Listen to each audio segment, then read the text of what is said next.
Om Shanti. Good morning. साकार मुरली 22 मई 2025। बाबा का मीठा मीठा लेटर हम मीठे मीठे बच्चों के मीठे मंथन के लिए। मंथन शुरू करने से पहले सदगुरु बाप दादा की शांति भरी किरणों के नीचे बैठ जाते हैं और अनुभव करते हैं कि मैं शांत स्वरूप आत्मा हूँ, शांति के सागर की संतान हूँ। आज की साकार मुरली बाबा ने कई खास बातों को टच किया है। हम एक एक बात को देखने वाले हैं। पहली बात, बाबा ने कहा कि भगवान के ऊपर जो इतना दोषारोपण किया है ना, जब भी कोई अर्थ क्लाइमेटीज होती है, कोई भूकंप आता है, कुछ भी होता है तो भगवान को दोष देते हैं और भगवान ही सब कुछ कराता है। दुख भी देता है भगवान, सुख भी भगवान देता है। ये दोष कैसे है, इसकी हम गहराई में जाएंगे। लेकिन साथ साथ ये भी सच है कि ये जो दुनिया हम इन आँखों से दिखाई देती है विनाश भी होने वाली, ये भी सच है।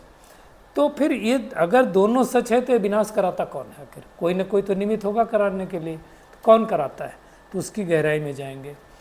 दूसरा गीत आज का बहुत ही सुंदर है, इसी के साथ जाता है। रात के राही थक मत जाना, सुबह की मंजिल दूर नहीं। तो किस राही की बात हो रही उसको भी हम देखेंगे। कैसे हम तमो प्रधान से सतो प्रधान बन सकते हैं।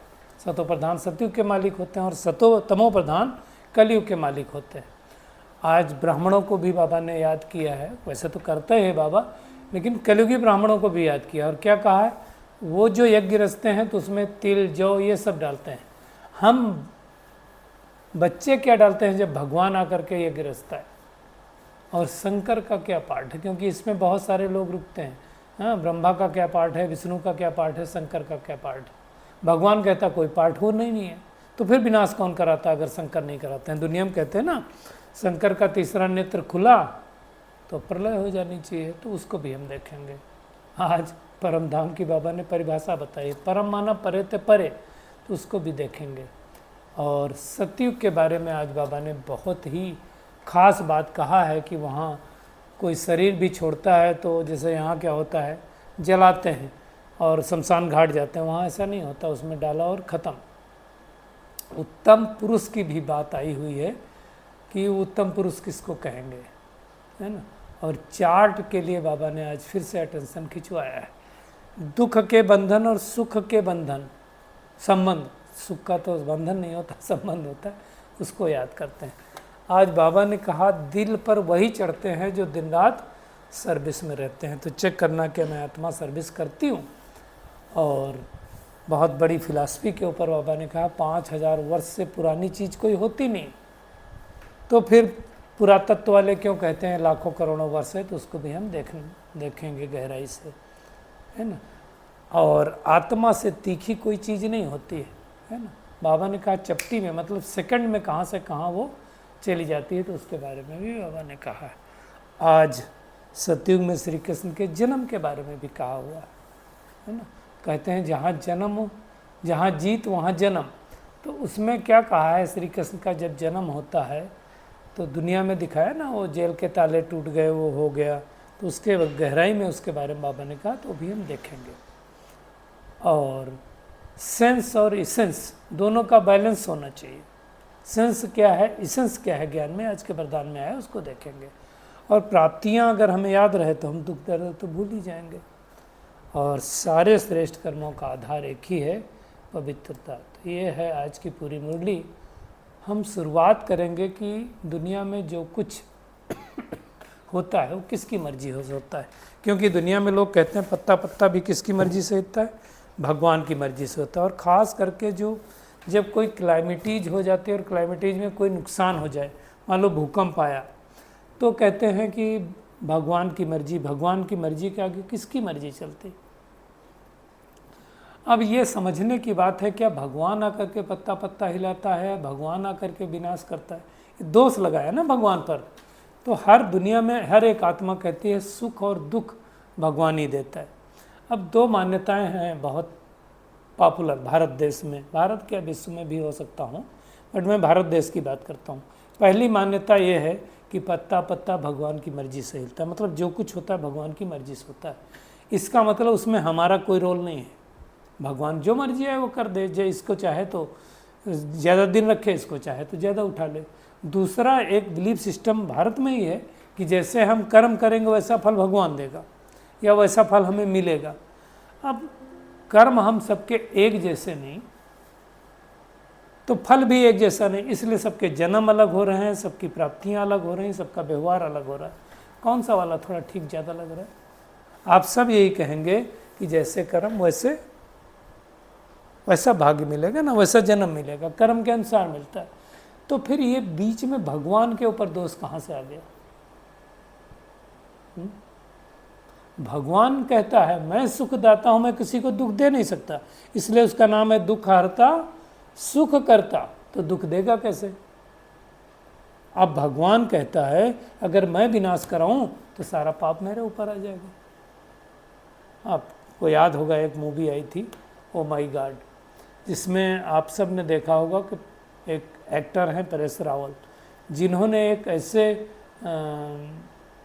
व्यक्ति का रोल किया है जिनका एक बिजनेस होता है, और बिजनेस में उनकी दुकान, वो ये क्या बोलते हैं, मूर्तियों का बिजनेस करते हैं, वो पूरी अंदर चली जाती है। अंदर जाने के बाद उन्होंने उसका इंश्योरेंस करके रखा होता है। अब इंश्योरेंस क्लेम करने के बाद तो लिए जब वो इंश्योरेंस कंपनी पे जाते हैं तो इंश्योरेंस कंपनी उनको कहती है this is the act of God, और इंश्योरेंस के उसमें लिखा हुआ है ये एक्ट ऑफ गॉड है, इसलिए इंश्योरेंस कंपनी जिम्मेदार नहीं। तब वो क्या करता है कि जो गॉड के ठेकेदार हैं, गॉड के ठेकेदार मतलब जितने मंदिर हैं, जितने मस्जिद हैं, जितने गुरुद्वारे हैं, जितने चर्चे हैं, सबको एक नोटिस भेजता है कि मेरा ये मुआवजा इनके द्वारा पूरा किया जाए, और बाकायदा उसका केस चलता है ना। तब उसमें प्रूफ करता है कि ये गॉड का एक्ट है, तो फिर गॉड हमको दे, मतलब ये मंदिर हमको दे। खैर हम उसमें नहीं ज़्यादा जाएंगे। कहने का भावार्थ है भगवान कहता है अगर मैं कराऊं विनाश तो सारा तो पाप मेरे ऊपर आ जाएगा, तो फिर कौन कराता है? तो क्या शंकर कराता है? आज बाबा ने शंकर के ऊपर भी कहा है। देखिए हम सबको पता है ब्रह्मा द्वारा स्थापना होती है जो चल रहा है, और फिर सतयुग में विष्णु द्वारा पालना होगी जो फिर विश्व में होना है। तो शंकर का क्या पार्ट है? शंकर कोई ऐसा व्यक्ति है क्या जो अपना नेत्र खोले और इस सृष्टि पर प्रलय हो जाए? बाबा कहता है शंकर का इतना कोई पार्ट है नहीं। तो फिर शंकर आया कहाँ से? तो शंकर एक कलेक्टिव एनर्जी है जो बहुत सारे ब्रह्मा वत्स हैं। जब सारी दुनिया परेशान होती है, दुखी होती है, शांत होती है, तो एक कुमुलेटिव संकल्पों की पावर है जो संकल्प क्रिएट करते हैं कि अब विश्व का परिवर्तन होना चाहिए। तो क्या फिर वो आत्माएं विनाश के जिम्मेदार हैं? नहीं, वो आत्माएं भी नहीं। क्यों वो आत्माएं जिम्मेदार नहीं? क्योंकि वो आत्माएं परिवर्तन को कह रही हैं, विनाश को नहीं कह रही। तब जा करके वो परिवर्तन होता है। परिवर्तन कौन करते हैं फिर? तो परिवर्तन होता है जो मिसाइल्स बने हैं, जो बम्स बने हैं, जो नेचुरल क्लाइमेटीज होती है। इसलिए इसका कोई जिम्मेदार न तो भगवान है और शंकर तो होते नहीं। तो भगवान क्या करता है? विनाश कराता है। आज बाबा मुंडी में आया है, देखो क्या आया है, मैं उसको पढ़ता हूँ। ऊंच ते ऊंच बाप, पीछे है ब्रह्मा और विष्णु। शंकर का इतना कोई पार्ट है नहीं। विनाश तो होना है, बाप तो विनाश उनसे कराते हैं जिस पर कोई पाप ना लगे। तो शंकर जैसी कोई चीज़ है ही नहीं, मतलब वो एक शक्ति से होता है, एनर्जी से होता है, इसलिए दोष नहीं आता। ये सब ड्रामा में नूंद है, तो फिर ड्रामा अनुसार विनाश हो ही जाता है। तो ये अच्छी तरह से समझना है, इसलिए किसी का दोष नहीं है। बीच में हमने कहा था ना कि जब परम आदरणीय मनमोहनी दीदी ने शरीर छोड़ा तो सबके बहुत संकल्प चलते थे कि क्यों चला, उनके लिए इंजेक्शन भी आया था।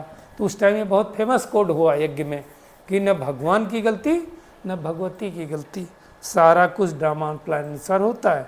तो जो ड्रामा में नूंद है वो होगा।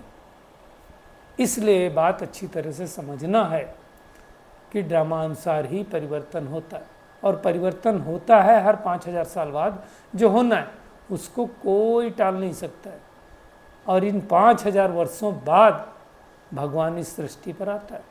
और आ करके हमें क्या करता है, जो दुख का बंधन है, दुख में तो बंधन होता है, दुख कब होता है, द्वापर कलयुग में, तो यहाँ दुख का बंधन है, उससे छुड़ा करके सुख के संबंध में ले जाता है, जिसको जीवन मुक्ति कहते हैं। तो हमें ये पुरुषार्थ करना है कि हम बंधन से संबंध में जाएं, है ना। तो जो जो आत्माएं अपने बंधन काटती जाती उनको सुख मिलता है, और बंधन कटते कैसे हैं, तो परमात्मा की याद करने से। तो बाबा कहता है दुनिया में तो किसी को कुछ पता नहीं। शंकर के लिए भी देखो कितनी ग्लानि के लिए, क्या कहते हैं शंकर के लिए, भांग खाता था, धतूरा पीता था, और फिर उससे कहते हैं मेरी झोली भर दे, भोलेनाथ भी कहते हैं एक तरफ। तो कितनी ग्लानि की लोग, अब आप कांवर लेकर के जाते हैं, नॉर्थ इंडिया में तो खूब लेकर के जाते हैं, कितनी मेहनत करते हैं, और फिर जा कर के वो भांग और वो सब पीते हैं, तो कुछ समझ में नहीं आता। और दूसरी तरफ क्या कहते हैं, शंकर ने पार्वती को कथा सुनाई अमरनाथ में बैठ करके, ज्ञान रत्नों से झोली बड़ी, एक्चुअली शिव की बात है। बाबा कहता है उससे ज़्यादा मेरी भी ग्लानि की है ना, कंकड़ ठीक कर भीतर में डाल दिया। तो ये सब खेल है, बाबा कहता है इस खेल को साक्षी होकर के देखो कि कैसे कैसे ब्रह्मा विष्णु बनता है, और ब्रह्मा से विष्णु और विष्णु से ब्रह्मा कैसे बनता है, ये हम सबको पता है कि अभी ब्रह्मा है, सतयुग में जाकर के विष्णु बनेगा, मतलब लक्ष्मी और नारायण का जो कंबाइंड रूप होगा। तो ये अच्छी तरह से समझना। और जब विनाश होगा या कोई आत्मा शरीर छोड़ती है तो यहाँ से जा कर के दूसरी जगह जन्म लेती है। वो भी बाबा ने आज कहा चपटी में मतलब सेकंड में जा कर के जन्म लेती है। वो यहाँ से विलायत में भी जा सकता है। एक हमारे बीच में आए थे स्वामीनाथन भाई, उन्होंने कहा मैंने अपना वो पास्ट रिग्रेशन करवाया, तो बोला कि मैं पिछले जन्म में फॉरेन में था। अभी जो डॉक्टर सचिन भाई आए थे वो भी हिप्नोथेरेपिस्ट हैं, वो पता नहीं क्या करते हैं, मेरे को पता नहीं तो मैंने पूछा नहीं कि हिप्नोथेरेपिस्ट में क्या हिप्नोटाइज करते हो, है ना, ब्रेन की प्रोग्रामिंग तो चेंज करते हैं। खैर हमने उसमें ज़्यादा गए नहीं, मुझे अच्छा नहीं लग रहा था कि वो सब पूछूं तो बुद्धि में कुल मिलाकर के अब हमारी ये रहना चाहिए कि हमें वापस घर जाना। एक बात बहुत इम्पॉर्टेंट जो बाबा ने कही, ध्यान रहे, पतित आत्मा तो जा नहीं सकती, आत्मा तो पावन बन करके ही जाएगी। तो पावन बनने के लिए तो हमें याद की यात्रा है, इसलिए याद रखना है। आज गीत की भी बात आई ना, रात के राही तक मत जाना। अब ये अच्छे अच्छे गीत हैं, इस गीत की हम थोड़ा सा गहराई में जाएंगे। बाबा कहता है जाना भी चाहिए। रात के राही मतलब ये कलयुग रूपी रात के हम राही हैं, हमें थकना नहीं, क्योंकि सुबह की मंजिल दूर नहीं, जो सतयुग रूपी सुबह आने वाली है वो बहुत पास में है। देखिए अगली लाइन बहुत इंपॉर्टेंट, धरती के फैले आंगन में पल दो पल है रात का डेरा। देखो अमृत बेला भगवान आता है, मतलब कलयुग के अंत में आता है, मतलब अब 4 बज गए है सुबह का, तो क्या रात का कितना डेरा बचा, पल दो का पल का ही बचा, 2 ही घंटे का बचा ना। उसी तरह 100 साल का संगम युग बचा है। जुल्म का सीना चीर के देखो, झांक रहा है नया सवेरा। अब क्या होता है, जुल्म तो हो रहा है, कलयुग के अंत में तो जुल्म हो रहा है, लेकिन अगर आप उसका सीना चार मतलब बुद्धि रूपी नेत्र से पर देखोगे तो अभी 4 बजा है तो सुबह तो होने वाली, तो नया सवेरा दिखाई देगा। अगली जो लाइन है वो और इम्पॉर्टेंट है, ढलता दिन मजबूर सही, चढ़ता सूरज मजबूर नहीं। जब दिन ढलता है तो मजबूरी होती है, मतलब धीरे धीरे सूरज छिप जाता है। चढ़ता सूरज है ना, अब जैसे जैसे 4 से 5 बजेगा दिन निकलता रह जाएगा। फिर अगली लाइन है, सदियों तक चुप रहने वाले अब अपना हक लेके रहेंगे। तो जो भगवान के बच्चे थे वो कलयुग में कैसे हो गए, हक तो सब छीन दिया। जो करना है खुल के करेंगे, जो कहना है साफ कहेंगे। शुरू में तो कह भी नहीं पाते थे, अभी तो दुनिया वाले ही कह रहे हैं कि सर का गेट तो यही खोलेंगे। जीते जी घुट घुट कर मरना इस युग का दस्तूर नहीं। कौन से युग का, संगम युग का ये दस्तूर नहीं है। टूटेंगी बोझल जंजीरें, जागेंगी सोती तकदीरें। जग रही कितनों की, कितने आए हैं जगाने, कितनों की जग चुकी है। लूट पे कब तक पहरा देंगी, जंग लगी खूनी जंजीरें। रह नहीं सकता इस दुनिया में जो सबको मजबूर मंजूर नहीं, है ना। चलो मान लो ये अंग्रेज़ों के लिए कहा होगा, शायद गुलामी के टाइम की बातें होंगी, तो अभी भी तो गुलाम है, माया के अधीन है। तो उसको अच्छी तरह से समझ करके समझना है कि आज नहीं तो कल उजाला तो होने वाला है ना, उजाला तो आएगा। तो उसको अच्छी तरह से समझना है, समझ करके हमें पुरुषार्थ करना, तो थकना नहीं। कई क्या होता है, बाबा के बच्चे पुरुषार्थ करते करते थक जाते हैं। बाबा तो कब से विनाश बोल रहा है, पहले बोलता था अभी दीपावली नहीं देखोगे, फिर बीच में आया 2000 में विनाश होगा, फिर कोई 2012 में बोला, कोई बोला 2020 में 20 हो जाएगा, अभी 2025 बोल रहा है। नहीं पता हमको, लेकिन 100 साल का समय पूरा होने वाला है, हम सबको पता है 90 साल होने वाले हैं। तो अब हमें मेहनत करके अपने आप को सतो प्रधान बना देना है। सतो प्रधान सतयुग के मालिक होते हैं, तमो प्रधान कलयुग के मालिक होते हैं। तो हमें मेहनत करनी है ना। सच्चा ब्राह्मण बनना। दुनिया वाले ब्राह्मण क्या करते हैं, जौ तिल सामग्री डालते हैं। वास्तव में तो देखा जाए, जौ इस शरीर का प्रतीक है, देहाभिमान का प्रतीक है, और तिल छोटा होता हुआ आत्मा का प्रतीक है। हमें क्या करना है, पुरानी बातें, पुराने संस्कारों को सुहा करना है। बाबा ने आज कहा कि स्वर्ग को परम धाम नहीं कहेंगे। परम धाम किसको कहा जाता है? परम धाम अलग है ना, ऊपर है ना। स्वर्ग तो यही होता है ना, इस सृष्टि पर, जहां हम आत्माएं भी रह रही हैं। तो स्वर्ग और नरक का हमको ही पता, दुनिया में तो किसी को पता नहीं है। और दुनिया वाले जो कहते हैं फलाना स्वर्ग पधारा, बाबा कहता है बिल्कुल रॉन्ग है। स्वर्ग तो यहाँ भी है नहीं, अभी तो कलयुग है। तो स्वर्ग तो भगवान स्थापित कर रहा है ना। आज बाबा ने भी कहा कि एक ही घर में क्या होता है, पुरुष ज्ञान लेता है, स्त्री नहीं, स्त्री ज्ञान लेती है, पुरुष नहीं लेती, एक दो के साथ नहीं रहते हैं। जैसे बाबा कई मूल्यम कहता है ना, एक हंस तो दूसरा बगुला, तो फिर खिटपिट होती है।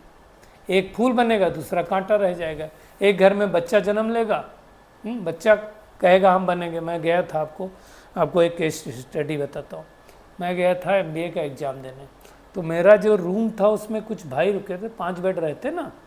तो हम दो, शायद मैं अकेला था उस MBA वाला, बाकी सब MSc या PG डिप्लोमा कर रहे थे। उसमें एक भाई था, वो कपड़े धोता था और कपड़े धोते धोते रो रहा था। तो हमने कहा भाई जी क्यों रो रहे हो?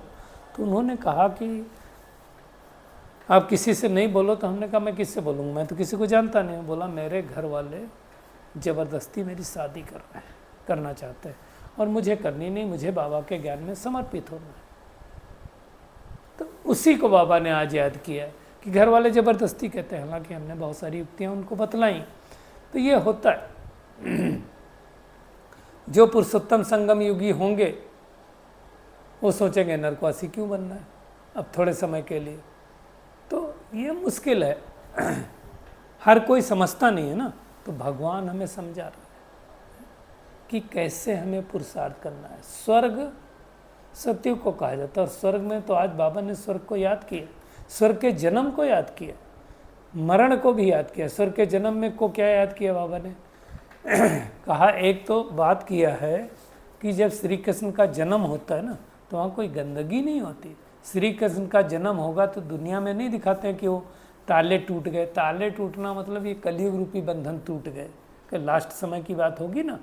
रोशनी हो जाती है। अब देखो ये बहुत बड़ी बात है, रोशनी हो जाती है मतलब कौन सी रोशनी हो जाती है? क्या वो वाला उजाला हो जाएगा जो आपके सीरियलों में दिखाया गया कि चकाचौंध हो गई? वो उजाले की बात नहीं है। ज्ञान रूपी रोशनी जब होती है तो वहाँ पर सत्वी जब प्रिंस पैदा होगा तो इतना तेज होगा, इतना प्रकाश होगा, आत्मा इतनी चमकती होगी कि उसकी रोशनी दिखाई देगी। वैकुंठ के मालिक बन जाएंगे, है ना। ये जन्म के समय के बाद बाबा ने की। और मरण के लिए बाबा ने कहा वहाँ ऐसा कोई रोता धोता नहीं है। शरीर को डाला उसमें, शमशान घाट में वो लेकर के गया, क्या बोलते हैं उसको वहाँ जैसे यहाँ पर ये होते हैं ना, कोई बाबा कई बार मुरलियों में कहता है ना कि जो ट्रेटर बनेंगे वहाँ जा कर के क्या बनेंगे, तो ले जाएगा और उसमें डालेगा और ख़त्म हो जाएगा। लेकिन अगर हमें सतयुगी देवी देवता बनना है तो हमारा खान पान कैसा होना चाहिए? शुद्ध होना चाहिए। और आज बाबा ने याद किया दाल भात सबसे अच्छा है। वैसे तो गायन है दाल रोटी खाओ प्रभु के गुण गाओ, तो दाल भात, दाल बहुत मशहूर है और भात मतलब चावल को कहा जाता है। बहुत सारे जगहों में तो उसके अलावा कुछ होता ही नहीं। आप साउथ में चले जाओ और बंगाल में चले जाओ, वही लोग खाते हैं, हम लोग भी खाते हैं। उत्तर प्रदेश में भी, उत्तर भारत में भी खाया जाता है, सब जगह खाया जाता है पूरे भारत में। तो वैसा करो। आज के वरदान पर आते हैं। सेंस और इसेंस। सेंस माने दुनिया में कहते हैं तुम सेंसिबल हो कि नहीं हो, सेंस है तुमको कि नहीं। सेंस माने समझ। तो यहाँ पर जो सेंस का अर्थ है ज्ञान की पॉइंट, समझ होनी है हमारे अंदर कितनी। ज्ञान में बाबा ने जो कहा उसको मैं कितना समझता हूँ, जैसे मम्मा समझती थी। और इसेंस का मतलब क्या होता है? खुशबू। इसेंस, किसी फूल का जब अर्क निकाल लेते हैं उसको इसेंस कहा जाता है। तो इसेंस मतलब क्या हो गया? ज्ञान के हिसाब से सर्वशक्ति स्वरूप, अर्थात समर्थ स्वरूप, है ना, रूहानियत की खुशबू। तो बाबा क्या कहना चाहता है कि इन दोनों का बैलेंस हो, मतलब ज्ञान की समझ भी हो और हमारे अंदर शक्तियाँ भी हों, सर्वशक्ति संपन्न भी हों। तब अगर इन दोनों का बैलेंस होगा तो अपनापन और पुरानापन क्या हो जाएगा? स्वाहा हो जाएगा। फिर क्या होगा? हर सेकंड, हर संकल्प, हर बोल, हर कर्म, हर सेकंड, हर संकल्प, हर बोल, हर कर्म विश्व परिवर्तन की सेवा के प्रति स्वाहा होगा और उससे विश्व परिवर्तक आप खुद ही बन जाएंगे। और ये वो आत्मा कर सकती है जो अपनी देह की स्मृति सहित स्वाहा हो जाते हैं। उनके श्रेष्ठ वाइब्रेशन द्वारा वायुमंडल का परिवर्तन सहज हो सकता है। तो हमें मेहनत करनी है। तो सेंस और इसेंस, देखिए भगवान से हमें ये सब सीखना है। कितना बढ़िया बोलता है, सेंस और इसेंस का बैलेंस, तो वो हमें करना है। और प्राप्तियों को याद करो तो दुख व परेशानी की बातें भूल जाएंगे। क्या मिला भगवान के मिलने के बाद? इसलिए तो भगवान का बाबा बोलता है ना कि अपने अनुभव की क्लास रखो। तो वो याद करो तो दुख की बातें भूल जाएंगी। और श्रेष्ठ कर्मों का फाउंडेशन पवित्रता है। लेकिन पवित्रता मनसा वाचा कर्मणा, संकल्प में अगर किसी भी आत्मा के प्रति लगाव, झुकाव, प्रभाव, टकराव होगा और किसी के प्रति, उसके प्रति निगेटिव संकल्प चले, इसको अच्छी तरह समझना। किसी आत्मा की विशेषता पे भी प्रभावित हुए या किसी से टकराव हुआ, उसके प्रति निगेटिव संकल्प चले, तो मर्यादा पूर्वक आप नहीं हो, उसको बाबा पवित्रता नहीं कहता है। तो हमें अच्छी तरह से ध्यान देना है, मर्यादाओं को रखना है। तो आज की पूरी मुरली का टेक होम क्या है? एक तो थकना नहीं है, सुबह की मंजिल आने वाली है, और भगवान विनाश नहीं कराता है। विनाश ड्रामा प्लान अनुसार होता है। अपने ऊपर पूरा अटेंशन रखना है और याद का सच्चा सच्चा चार्ट रखना है। चार्ट की बात आई है, वो रह गई थी, ध्यान देना है ना। आज एक बात और रह गई, मर्तबे की टोपी, है ना। जब हम पास हो जाते हैं तो मर्तबे की टोपी मिलती है ना। तो यहाँ भी भगवान हमें पास होंगे तो सतयुग की टोपी देगा। और माता पिता को फॉलो करके उनका दिल तख्त नसीन बनना है। सबको पैगाम देना है कि 5 विकारों का दान दे करके परमात्मा को याद करो। और सेंस और इसेंस के बैलेंस के द्वारा, है ना, विश्व परिवर्तक बनने की हमको मेहनत करनी है, समझ के द्वारा। और प्राप्तियों को याद करो तो दुख व परेशानी की बातें भूल जाएंगी। और हमारे जितने भी श्रेष्ठ कर्म हैं उनका आधार क्या है? पवित्रता। तो हमें मनसा वाचा कर्मणा पवित्र रहना है। अच्छा, शुक्रिया मीठे प्यारे बाप दादा, शुक्रिया आप सभी का इस मीठे मंथन के लिए। अच्छा, ओम शांति।